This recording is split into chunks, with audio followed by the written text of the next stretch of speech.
Title: जामन का दरख्त। स्टोरी: इंसान की जिंदगी में कुछ वाक़यात ऐसे होते हैं जो इंसान की जिंदगी पर गहरे असरात और गहरे नक़्श छोड़ जाते हैं। कुछ वाक़यात तो ऐसे होते हैं जिनको सुनकर लोग मुश्किल से ही यकीन करते हैं, मगर ऐसे वाक़यात सच होते हैं। एक ऐसा ही वाक़या सनी जबत का हमारे दोस्तों के साथ पेश आया। ये बात काफ़ी पुरानी है, जब हम सब दोस्त शाम को ग्राउंड से वापस आकर अपने मोहल्ले में जमा हो जाते तो खूब महफ़िल लगाते। एक दिन हम रात का खाना खाकर घर से बाहर निकले तो दोस्तों ने बोला, आज जुमेरात है और आज जिन बूत और चुड़ैलों का दिन है। मैं जिन बूतों पर यकीन तो रखता था पर कभी उनसे आमना सामना नहीं हुआ, तो मैं उसकी बात सुनकर हंस दिया। उसने मेरी तरफ गुस्से से देखा और बोला, ये जो गांव से बाहर खेतों में जामन का दरख्त है उस पर आज जिन बूत आएंगे, अगर नहीं यकीन तो तुम सब मेरे साथ जाकर देख लो। हम सब ने हामी भर ली और उसके साथ चलने को तैयार हो गए।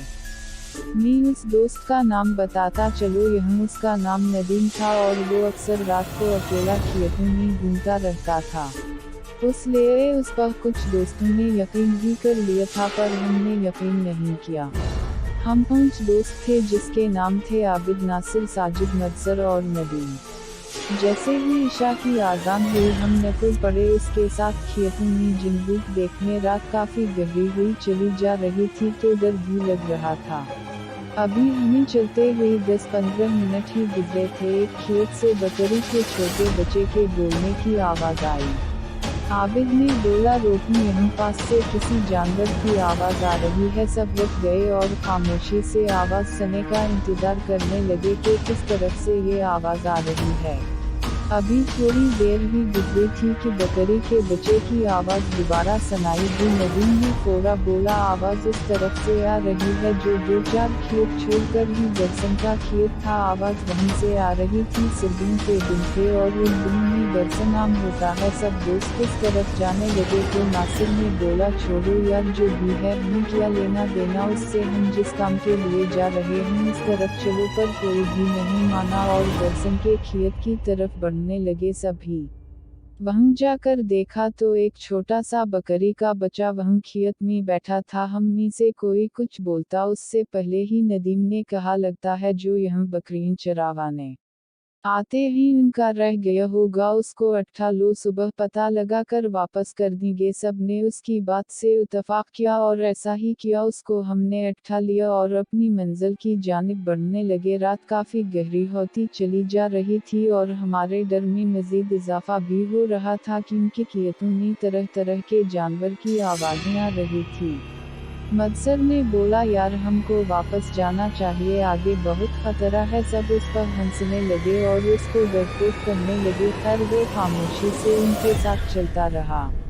फिर रास्ते में हमें सीटी की आवाज़ आना शुरू हो गई। सब रुक गए और एक दूसरे की तरफ देखने लगे। डर सबके चेहरे से साफ नज़र आ रहा था, पर कोई भी ये नहीं चाहता था कि हम वापस जाए और अल्लाह का नाम लेकर उस जामन के दरख्त की तरफ बढ़ने लगे। अभी थोड़ी देर ही गुजरी थी कि हमें चलते हुए तो सामने ही वो दरख्त नज़र आ गया। हम सब दोस्त उस दरख्त से थोड़ा हटकर बैठ गए। सबसे पहले तो मदसर ने बोला, उस बकरी के गले में कोई रस्सी वगैरह डाल दो ताकि ये कहीं इधर उधर न हो जाए। सब दोस्त रस्सी ढूंढने लग पड़े और जल्दी ही एक छोटी सी रस्सी मिल गई थी। उसको हमने उसके गले में डाला और रस्सी नासिर को पकड़ा दी और सबकी नज़र उस दरख्त पर जमी थी। 10-15 मिनट ही गुजरे थे कि उस जामुन के दरख्त के ऊपर से एक बारीक सी लाल रंग की लाइट नज़र आई। वो लाइट इतनी बारीक थी और इतनी तेज थी यह बताना मुश्किल है।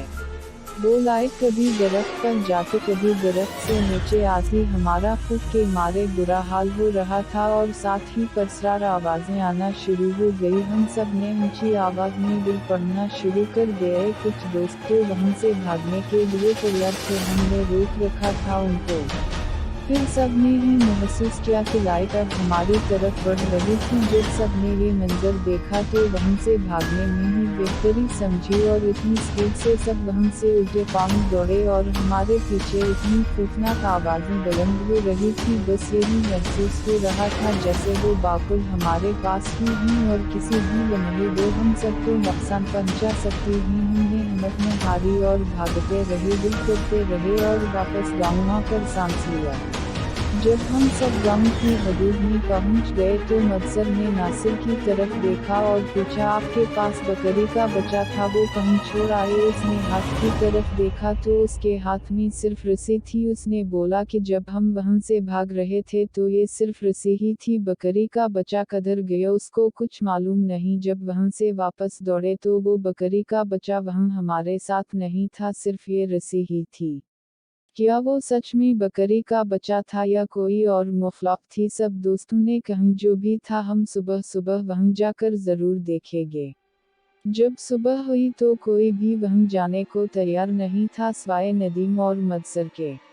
वो दोनों खेतों में गए और इसी जगह गए तो उन्होंने वहां बकरी के बच्चे को मरा हो पाया जो जामुन के दरख्त के बिल्कुल करीब ही पड़ा था। उसकी सिर्फ हड्डी ही हड्डी नजर आ रही थी। उस बकरी के बच्चे पर गोश्त का कोई नामो निशान भी नहीं था। वो दोनों समझ चुके थे रात को जो कुछ भी हुआ वो उनका वहम नहीं था। उस दरख्त पर वाकई कुछ ऐसा था जो नदीम ने बोला था। उसके बाद वो वापस आ गए और कभी भी रात के टाइम बाहर घूमने से तौबा कर ली। खत्म शद।